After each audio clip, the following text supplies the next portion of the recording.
So, oddly enough, we've stopped at gas for the same station we stopped at gas for when we went to get Betsy serviced in Rogers. So, stopped here, got some hot food, got a wonderful cup of coffee. It's nice and hot, unlike the coffee I have from the house.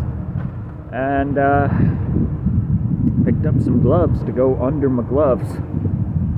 I had hand warmers. They kind of helped. Kind of. But not really. So, I'm going to finish my cup of coffee. We're going to fill Betsy up, and we are off. About 2 hours until we hit our first actual intended stop for the day. But, boy, it is cold. Very, very cold. So, hooray!